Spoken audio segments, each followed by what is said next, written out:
Beatrice looked down at the crumpled ticket in her hand. 42, this was it. She squeezed the handle of the stroller until her knuckles turned a deathly, bloodless white, and stepped toward the heavy wooden door.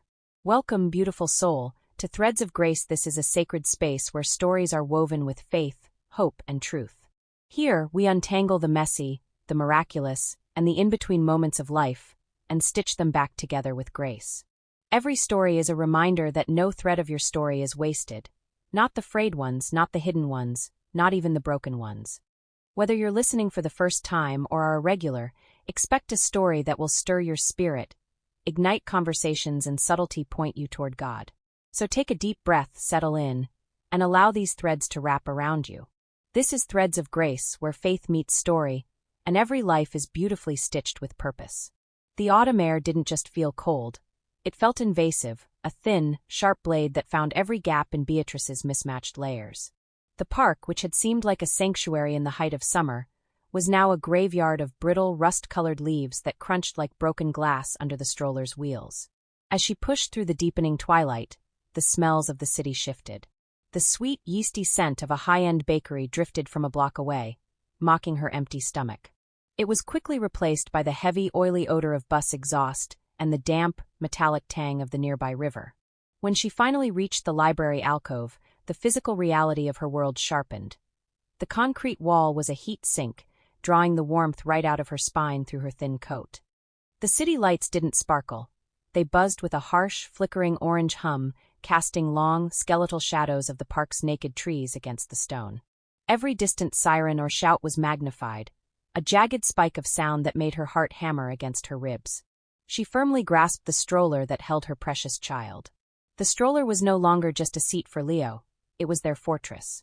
She had rigged a tattered plastic sheet over the top to keep the mist out, and as the condensation formed on the inside, it created a blurry, frosted window to the world. Inside that plastic bubble, Leo was a soft contrast to the hard city. His breath came in tiny, rhythmic puffs of white vapor. His skin smelled of the faint, soapy scent of a public sink wash-up, and the wool of his scratchy, donated blanket. To Beatrice, that smell was the only thing that felt clean in a world covered in a fine layer of urban grit. Beatrice reached into her bag for the thermos. The plastic lid was chipped, and the tea inside had turned the color of weak mahogany. As she sipped, the warmth was a brief, stinging bloom in her chest before it faded. She looked down at her hands. The skin around her knuckles was red and cracked from the wind, looking like a dry, topographical map of the miles she'd walked that day. She tucked them under her armpits, watching the way the moonlight hit a discarded soda can nearby, the silver aluminum glinting like a fallen star in the dirt. The card in her pocket felt heavy, like a lead weight, yet it was the only thing keeping her anchored to the ground. If she didn't hold on to that small, white rectangle of hope, she felt she might simply dissolve into the gray shadows of the city. The memory hit her as she stared at the cracked pavement, sparked by the scent of a distant wood fire. Suddenly, the library alcove vanished, replaced by the honeyed warmth of her old kitchen at 6 p.m. The center of her world had been a sturdy, scarred oak table she'd found at a yard sale. It didn't match the chairs, but it didn't matter. In the flashback, the light, it wasn't the flickering, orange hum of a street lamp, but the soft, buttery glow of a thrift store lamp with a yellowed shade. It pooled over the table, making everything look safe and golden. Instead of the hiss of bus brakes, there was the rhythmic bubbling of a pot of spaghetti sauce on the stove, the garlic and oregano scent thick enough to wrap around her like a blanket. She remembered the feeling of her bare feet on linoleum that was warm from the afternoon sun, a sensation so foreign now that her toes were perpetually numb. She saw herself standing at the counter, humming along to a tinny radio. Leo, barely a toddler then, was strapped into a high chair, his chubby hands covered in sticky smears of peach juice. She remembered the clink of ceramic plates, real plates, not the flimsy paper ones from the soup kitchen. There was a sense of permanence in that sound, a promise that tomorrow would look exactly like today. She had a drawer full of silverware, a jar full of flour, and a refrigerator that hummed a steady, comforting song of plenty. In the memory, Beatrice picked up a dish towel. It was cotton worn soft from 100 washes, and it smelled of lavender detergent. She pressed her face into it for a moment, breathing in the scent of a life that was clean, dry, and hers. A sudden, sharp crack of a car backfiring in the street snapped the vision and brought her back to a desperate reality. Beatrice blinked, her eyes stinging as the library wall solidified back into view. The lavender scent was gone, replaced by the sour smell of damp cardboard and the cold wind. The kitchen table was now a plastic tray on the stroller, and the buttery glow was a security light that made her skin look a ghostly, bruised gray. The grief of what she'd lost felt like a physical weight, a hollow ache in her solar plexus. But as she looked down at Leo, still dreaming in his plastic-wrapped fortress, she realized she wasn't just mourning that kitchen table. She was fighting to find it again. The blue hour of dawn arrived not with a sunrise, but with a slow, agonizing transition from black to a bruised, metallic gray. The air grew even colder as the sun teased the horizon, a phenomenon that made the dampness in Beatrice's bones feel like it was crystallizing into ice. At 6:30 a.m., the city began to groan to life. The silence of the night was replaced by the staccato hiss of air brakes and the distant, rhythmic thumping of a garbage truck. Beatrice moved with stiff, jerky motions. Her joints felt like they were filled with dry sand. She began the delicate process of the pack-up, hiding the evidence of their night. She folded the flattened cardboard until it was a manageable square. She wiped the beads of condensation off Leo's plastic stroller cover with a rag that was already soggy. She smoothed her hair using the reflection in a darkened shop window, her face appearing as a pale, hollowed-out ghost against the glass. They walked 10 blocks to the Bridge Housing Initiative office. The sidewalk was a gauntlet of rushing commuters, a blur of crisp wool coats and steaming paper coffee cups. The aroma of roasted beans and toasted bagels hit Beatrice like a physical blow, making her stomach coil into a tight, protesting knot. As they reached the building, a drab brick structure with paint peeling in long, sun-bleached curls, a line had already formed. Inside, the air was a thick, stagnant soup of wet wool, floor wax, and industrial lemon cleaner. It was unnervingly warm, a heat that made Beatrice's skin prickle and itch as her circulation returned. Leo was awake now, tugging at her sleeve. He began to cry. His voice was small, getting lost in the cavernous room. Beatrice reached into her pocket and found a single lint-covered cracker. She unwrapped it, the crinkle of the cellophane sounding like a firecracker in the quiet room, and placed it in his hand. It wasn't breakfast, but it was something. Number 42, a voice droned from a speaker, distorted and tinny. Beatrice looked down at the crumpled ticket in her hand. 42, this was it. She squeezed the handle of the stroller until her knuckles turned a deathly, bloodless white, and stepped toward the heavy wooden door. The door groaned on its hinges as Beatrice pushed the stroller into the small, cramped office. Behind a desk piled high with manila folders sat a woman named Mrs. Gable. Her glasses hung from a beaded chain, reflecting the harsh, clinical white of the overhead lights. Mrs. Gable didn't look up immediately. She was marking a form with a red pen, the scritch-scratch of the nib the only sound in the room.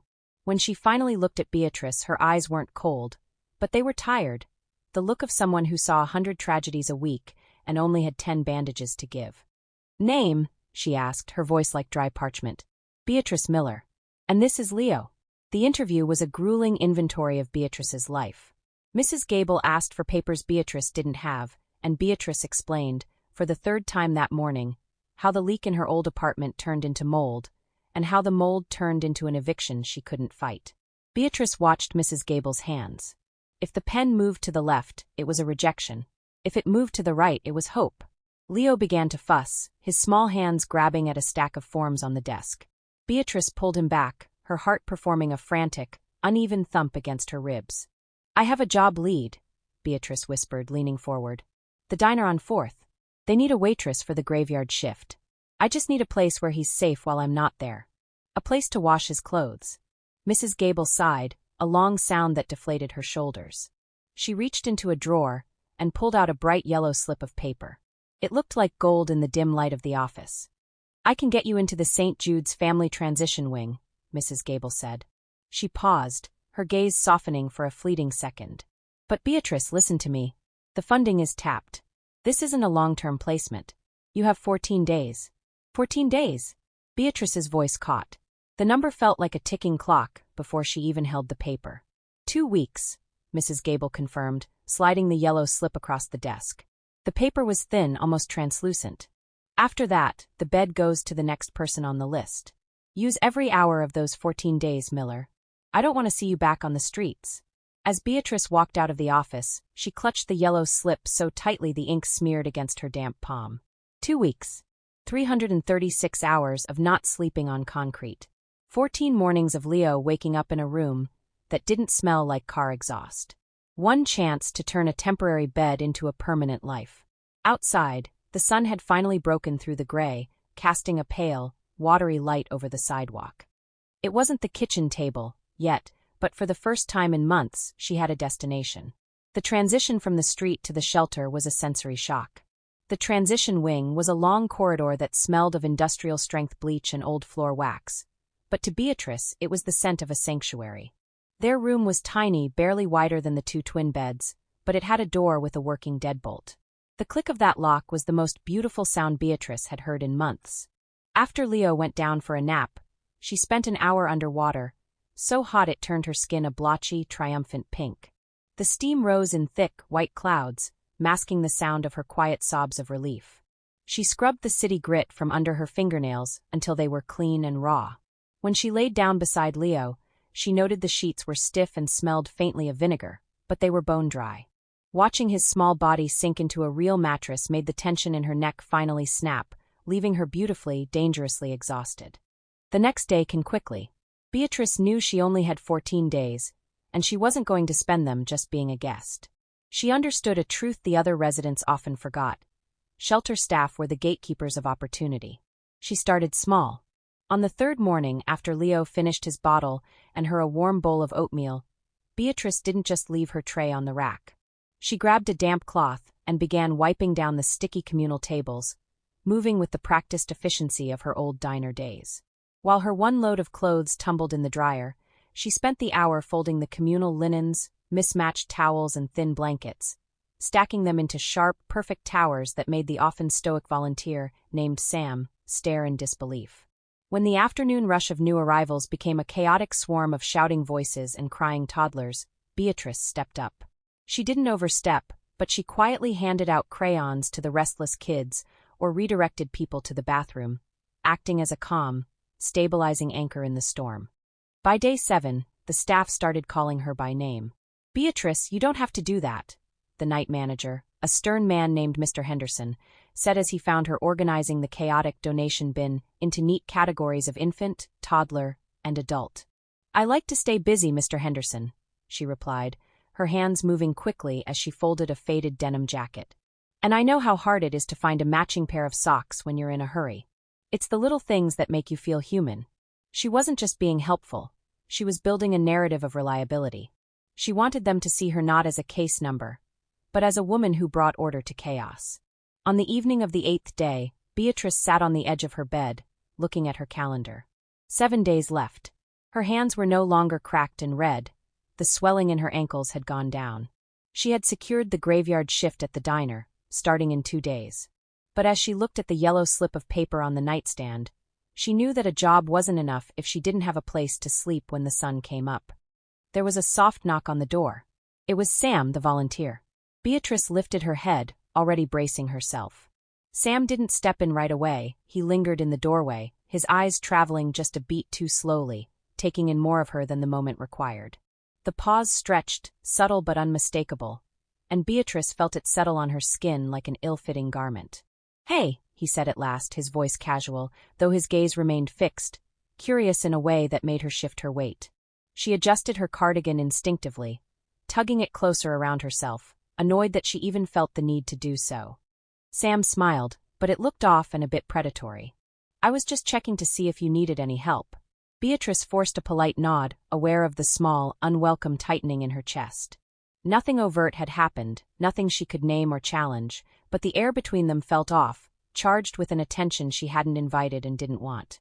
As she responded, carefully measured and brief, she found herself hoping the conversation would end as quickly as it had begun. "Hey, Beatrice. Mr. Henderson wants to talk to you in the office," he said. "He said he noticed how you've been helping out." Before he could say more, Beatrice moved. She gathered the papers on the table with unnecessary urgency, the scrape of them against the wood loud in the quiet room. The space was tight. As she slipped by, she felt the weight of his eyes follow her, and it sent a sharp prickle up her spine. She didn't look back. Her footsteps were quick, purposeful, the hallway suddenly a relief as the door closed behind her. Only once she'd put distance between herself and the room did she exhale, the tension loosening just enough for her to steady herself and walk to Mr. Henderson's office. The air in Mr. Henderson's office was thick with the scent of stale coffee and old paper, a sharp contrast to the antiseptic smell of the hallways. He sat behind a desk that looked like a battlefield of paperwork, his face illuminated by the low, warm hum of a desk lamp. Beatrice sat on the edge of the guest chair, her hands folded tightly in her lap to keep them from shaking. She knew she had 6 days left. The yellow slip on her nightstand felt like it was glowing through the walls, counting down the hours. Mr. Henderson didn't look up at first. He flipped through a thin manila folder, her folder. "I've been watching the logs, Beatrice," he said, his voice a low, gravelly rumble. "And I've been talking to the night shift. You've been doing a lot of work that isn't on your chore list." "I just wanted to be useful," she said, her voice small but steady. "I don't like sitting still." He finally looked up, and for the first time, the stern lines around his eyes softened. "Most people here are just trying to survive the next 10 minutes. I don't blame them for that. But you're trying to build something. You've made this floor run smoother than it has in months." He reached into a side drawer and pulled out a crisp white envelope. It wasn't yellow like the temporary pass. It was heavy and official. "I called a contact at the Harbor View subsidized housing," he said, sliding the envelope across the scarred wood of the desk. "They have a studio available. It's small and the neighborhood is loud, but it's a permanent address. Because of your volunteer record here and your confirmed start date at the diner, I was able to move you to the top of the priority list." Beatrice squealed a short but brief sound of the light. She reached out, her fingers trembling as she touched the paper Mr. Henderson handed her. It felt cool and smooth, a tangible piece of a future she had only dared to imagine in flashbacks. It wasn't a free ride. She would have to pay 30% of her diner earnings toward rent, and there would be monthly inspections. The keys would be ready in 48 hours, just as her time at the shelter was set to expire. "You're giving us a home?" Beatrice whispered. The word felt heavy and sacred in her mouth. "No," Mr. Henderson corrected gently, leaning back in his chair. "You earned a home. I'm just handing you the pen to sign for it.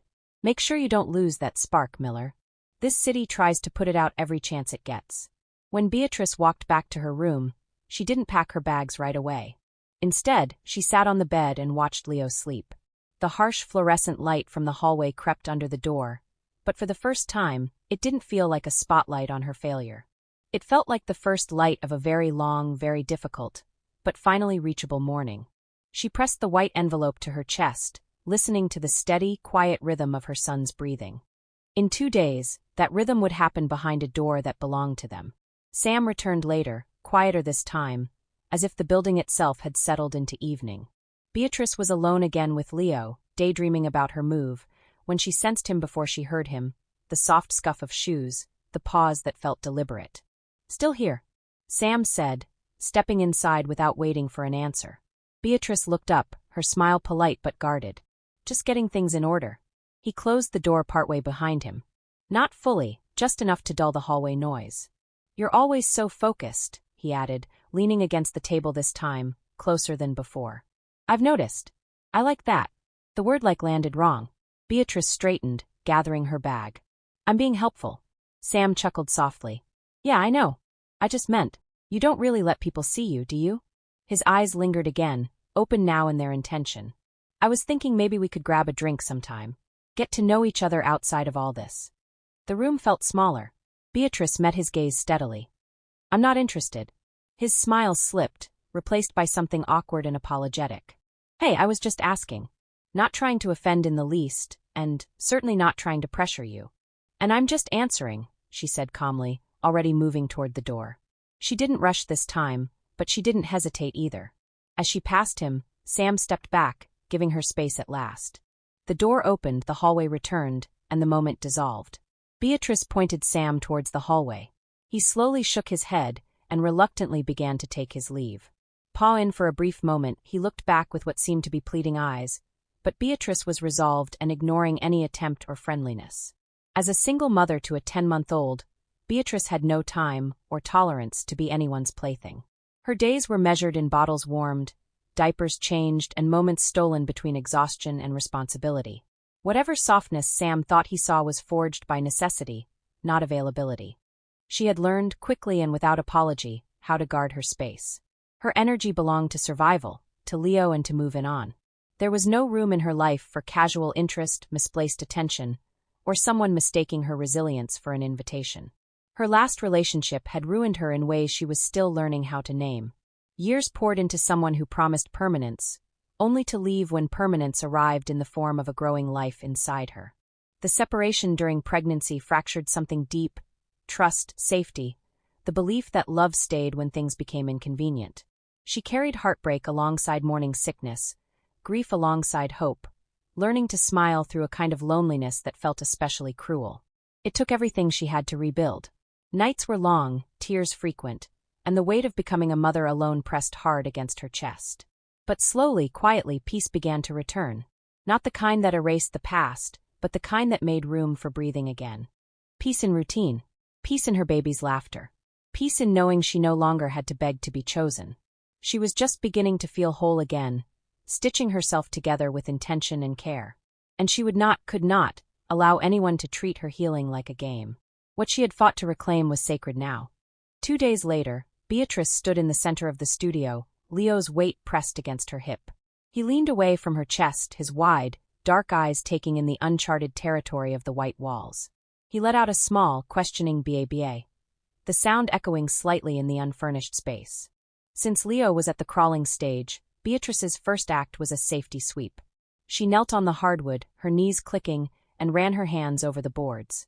She looked for splinters, loose nails, or the sharp corners of the baseboards that could catch a tiny, exploring finger. She pulled out a small, worn rubber ball, his favorite toy, and rolled it across the floor. The hollow, wooden thrum of the ball rolling was the first play the room had seen in a long time. Because he was still so young, the lack of furniture was a challenge Beatrice met with a mother's ingenuity. She took the heavy winter coats they had worn in the park and laid them out in a neat, thick rectangle in a corner away from the window draft. Over the coats, she spread the softest cotton sheet she had saved from the shelter. She settled Leo onto the makeshift bed. He gripped the fabric, his fingers kneading the soft cotton as he looked up at the ceiling. Instead of the library's stone walls reflecting the harsh city noise, the studio offered a muffled, distant hum. Beatrice sat beside him and began to hum a low, vibrating tune.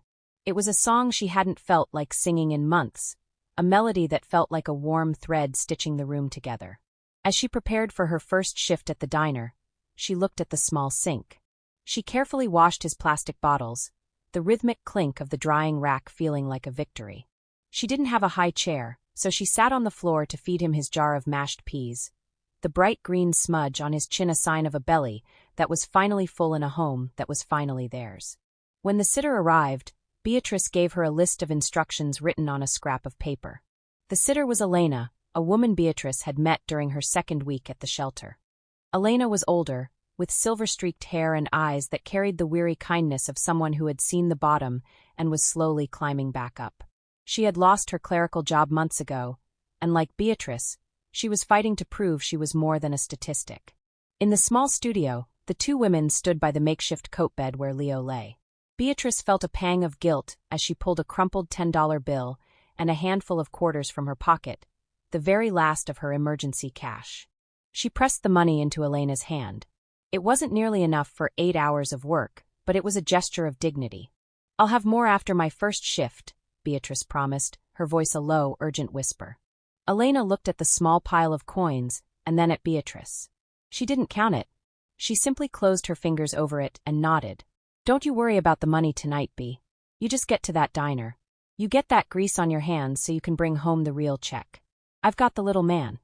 Elena sat down on the floor next to Leo, her movements slow and deliberate so as not to startle the sleeping infant. She brought a small knitting bag with her, a sign that she intended to stay awake and watchful. The rhythmic click-clack of Elena's knitting needles began, a domestic, comforting sound that filled the empty corners of the apartment. It replaced the silence that usually felt so heavy. In the dim light of the single lamp, Beatrice saw Elena reach out and gently adjust the blanket around Leo's shoulders. It was the touch of a mother, steady and sure. Beatrice adjusted her uniform collar one last time. Leaving her 10-month-old in an unfurnished room with someone she barely knew would have terrified her a month ago. But the shelter had forged a different kind of bond. They were two soldiers in the same war, trading shifts so they could both survive. There's a clean bottle in the sink, Beatrice said, her hand on the doorknob. And the emergency number for the clinic is on the counter. Go, Elena said, not looking up from her yarn but smiling softly. He's safe. The door is locked. I'm right here. As Beatrice stepped out into the hallway and heard the solid thud of the door closing behind her, she felt a strange, new sensation: partnership. For the first time since the eviction, she wasn't carrying the entire world on her own shoulders. The diner was a world of chrome, steam, and the rhythmic clatter of heavy ceramic mugs. Beatrice worked the graveyard shift, a time when the city's frantic energy slowed into a low, weary hum. The air was thick with the scent of burnt coffee and grilled onions, a smell that meant a paycheck. About halfway through her shift, the bell above the door chimed, a sharp, silver note that cut through the sound of the dishwasher. Sam walked in. He didn't look like the hurried, stoic volunteer Beatrice had seen at the shelter. In the warm, amber glow of the diner's neon signs, his features seemed softer, his presence more settled. He took a seat at the far end of the counter, away from the loud construction crews. When Beatrice approached with the coffee pot, he didn't demand service. He waited until she had finished wiping down the neighboring station. "Evening, Beatrice," he said, his voice a low, steady baritone that felt like a calm anchor in the busy room. "I didn't know you started here so soon. Congratulations." He ordered a simple black coffee and a piece of pie, but he stayed long after he finished eating. He wasn't hovering. He was simply there, reading a book and looking up to offer a small, respectful nod whenever she passed by. Over the next few nights, Sam became a fixture at the 2 a.m. hour. His persistence wasn't aggressive or demanding. It was quiet and consistent, like the steady beat of a drum. He kept his distance, never crowding her space, but his gaze was filled with a sincere, growing admiration. The lesser intensity of his pursuit made her feel safe. It wasn't a fire that threatened to burn her down, but a slow-burning lamp that lit her way. Beatrice had spent so long in survival mode, protecting Leo, fighting for four walls, scrubbing floors, that she had forgotten what it felt like to be seen as a woman, not just a mother or a case file. As she refilled Sam's cup on the fourth night, his fingers briefly brushed hers as he took the mug. The contact was light, but it sent a tiny, electric jolt through her. He smiled, a genuine, slow expression that reached his eyes. "You're a hard worker, Beatrice," he said softly. "I'd like to take you and Leo to the park this Sunday. No pressure. Just some fresh air and a proper lunch. My treat." Beatrice looked at him, really looking at the kindness in his face. For the first time in a very long time, she didn't feel the need to say no to protect herself. "I'd like that, Sam," she replied, her own smile finally filling every corner of her face. Leo loves the park. Sunday arrived with a clarity that the city rarely offered, a crisp, sapphire sky and a sun that felt like a warm hand on the shoulder. Beatrice dressed Leo in his best denim overalls, the ones Elena had painstakingly scrubbed and pressed the night before. When Sam met them at the entrance to the park, he wasn't alone. He was carrying a thick, wool-plaid blanket and a wicker basket that smelled faintly of rosemary and fresh bread. Sam didn't rush toward them. He knelt down at Leo's level, maintaining a respectful distance. He held out the plush giraffe he'd purchased earlier.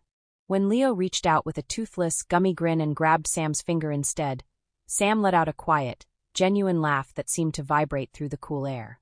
The two of them laughed for a moment, and then Leo gladly took the plush giraffe. They found a patch of grass away from the noise of the street. Sam spread the blanket with a practiced flick of his wrists. It became a soft, safe island in the middle of the vast green lawn. The afternoon wasn't about grand gestures. It was built on the quiet, domestic rhythms Beatrice had hungered for. Sam unpacked sandwiches wrapped in crinkly brown paper, crisp apples that snapped when bitten, and a thermos of chilled apple juice. He had even brought a small container of mashed sweet potatoes specifically for Leo. Then, Sam pulled a plastic wand from his pocket. As he blew, a stream of iridescent, shimmering spheres drifted into the air. Leo's eyes went wide, his small hands batting at the light as the bubbles popped with a faint tink against his skin. As the shadows of the oaks began to lengthen, stretching like long, dark fingers across the grass, Leo grew tired. Without being asked, Sam shifted so Beatrice could lean against his shoulder while she rocked the baby. There was no pressure to fill the silence with talk. The only sounds were the distant bark of a dog, the rustle of the dry leaves, and Leo's soft, rhythmic snoring. Sam's presence felt like a protective perimeter. For the first time, Beatrice didn't have to keep her head on a swivel. She felt the tension leave her jaw, her shoulders dropping an inch as she realized she wasn't the only one watching over her son. As they walked back to the studio, Sam pushed the stroller while Beatrice walked beside him, her hand occasionally brushing his sleeve. The city didn't feel like a cold, concrete maze anymore. With the sun setting in streaks of violet and gold, it felt like a place where they could actually belong. When they reached her door, Sam didn't ask to come in. He simply touched her hand, his skin warm and calloused. "Thank you for sharing your day with me, Beatrice. And you too, little man," he whispered, nodding to the sleeping Leo. As she locked the door behind her, the apartment didn't feel empty. It felt like it was waiting to be filled with more days like this. Days where the struggle was replaced by the simple, profound grace of being a family. The discovery happened on a rainy Tuesday, the kind of afternoon where the city feels draped in a heavy, damp wool. Beatrice had finished her shift early and decided to surprise Sam at the address he'd given her. Not a house, but a sprawling, limestone-fronted department store that anchored the downtown district. Stepping inside was like entering a cathedral of commerce. The air was a sophisticated blend of expensive leather, floral perfumes, and filtered climate control. Beatrice felt the old reflex to shrink back, to hide her thrifted coat, but then she saw him. Sam was standing on a mezzanine overlooking the grand floor. He wasn't the man with the plaid picnic blanket anymore. He was a figure of quiet architectural precision. He wore a charcoal gray suit that fit with surgical sharpness, his posture straight and commanding. He was speaking to a group of floor leads, gesturing toward a display with a gold-nibbed pen. His movements were fluid and decisive, the managerial eye she had seen in her apartment now operating on a massive scale. When he spotted Beatrice near the fountain, his professional mask didn't just slip, it transformed.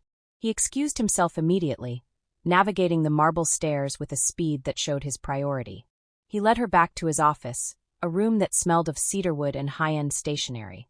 On his desk, tucked between heavy ledgers and a computer monitor, was a framed photo Beatrice had given him of Leo laughing in the park.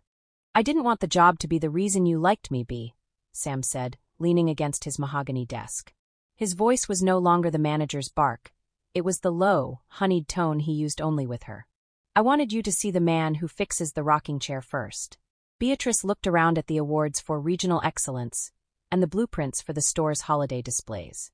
She realized that his persistence wasn't just a personality trait, it was his vocation.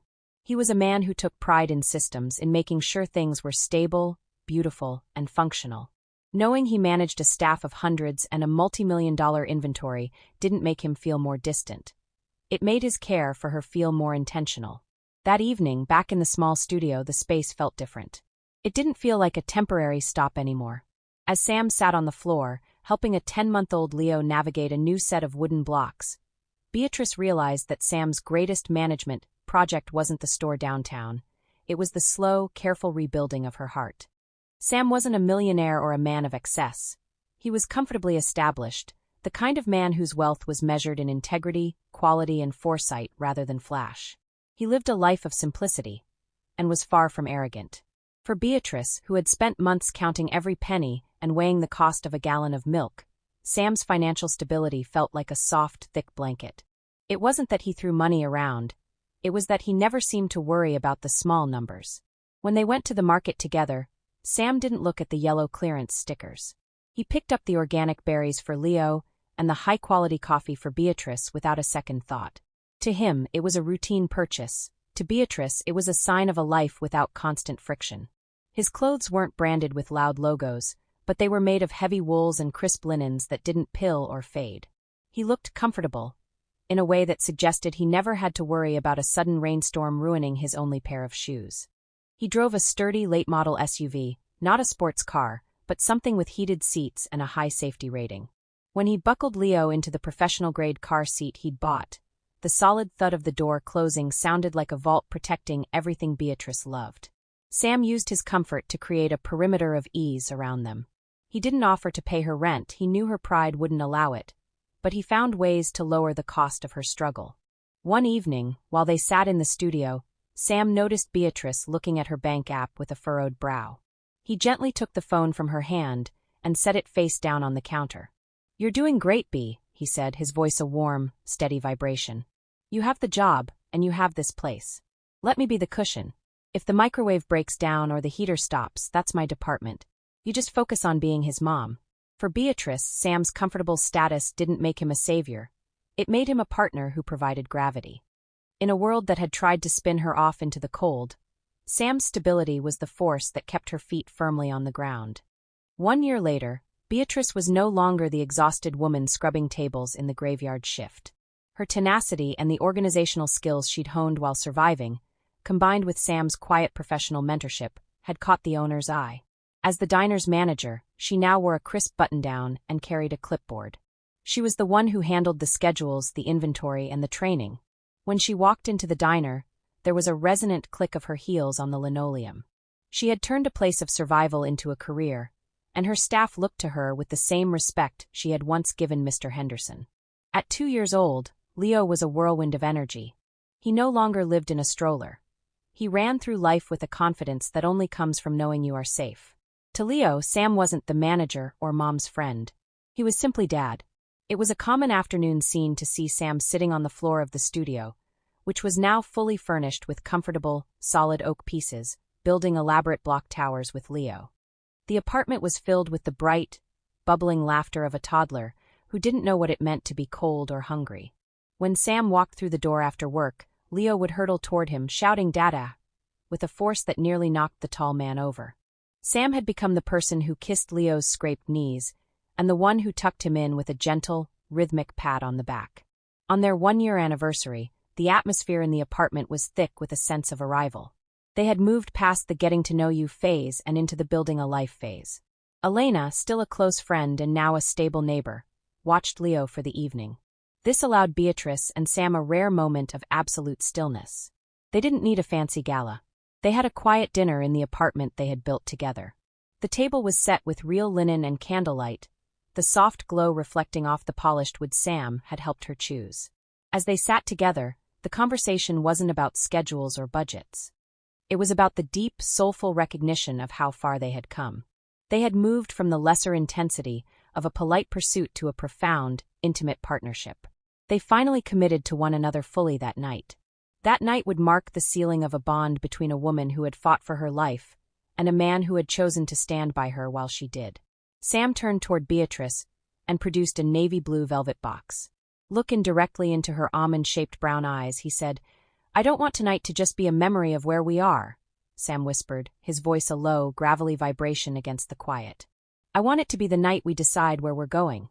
He opened the box to reveal the platinum band. He didn't need to kneel for good posture and attitude, for during their year-long courtship, he had been just that, humble and sincere. "I want to be the first thing you see when you wake up and the last thing you see before you close your eyes. I want to belong to you, Beatrice, the same way I already belong to Leo." Beatrice smiled. She felt the sharp, sweet sting of tears as she realized the ring wasn't just jewelry, it was the final brick in the house they had built. She nodded, her heart hammering a steady, triumphant beat against her ribs. He slipped the ring onto her finger, the cold metal quickly warmed against her skin. In the dark, with the city humming far below, Beatrice felt a sense of profound, heavy peace. She wasn't a guest in a shelter or a tenant in a studio. She was a woman loved, and finally a woman chosen. The Bible speaks often about waiting patiently as an active posture of trust, rooted in faith, obedience, and hope rather than passivity. Beatrice could now testify of this. Psalm 37 verse 7 had long been inscribed on her keychain. It read, "Be still before the Lord and wait patiently for him." And that she had done. She waited for 2 years for this breakthrough. Beatrice's struggle didn't end in the studio, but in a house with a small yard and a porch that caught the evening sun. Beatrice eventually left the diner to manage the customer service division at Sam's store, using her lived experience to lead with a rare kind of empathy. She became known for hiring transitioning workers, giving them the same chance Mr. Henderson and Sam had given her. On a warm Sunday evening, Beatrice stood in her kitchen. The scent of roasting chicken and fresh thyme filled the air. She looked over at the kitchen table, a heavy, darkwood piece that Sam had picked out for their first anniversary as a married couple. Leo, now 7 and tall for his age, was doing homework at one end. Sam was at the other, showing Leo how to use a ruler with that same quiet, patient persistence that had once won Beatrice's heart. Beatrice walked over and placed her hand on the back of Sam's chair. He reached up, covering her hand with his thumb tracing the band of her ring. She looked out the window at the darkening sky. The blue hour was coming, but she wasn't afraid. She wasn't looking for a spot to hide. She was exactly where she was meant to be. Home. You've been listening to Threads of Grace. As you step back into your own life, carry Beatrice's story with you. Pay attention to the places where stability is being built slowly, faithfully, and without applause. Be the kind of presence that doesn't rush rescue. Because sometimes grace doesn't arrive loudly, it arrives consistently, and it stays. If this story met you where you are, take a moment, sit with it, pray through it, and carry it with you. Drop a word of encouragement in the comment for someone who needs it. Grace doesn't end here. May grace follow you, faith steady you, and God's love remind you, you are never walking alone.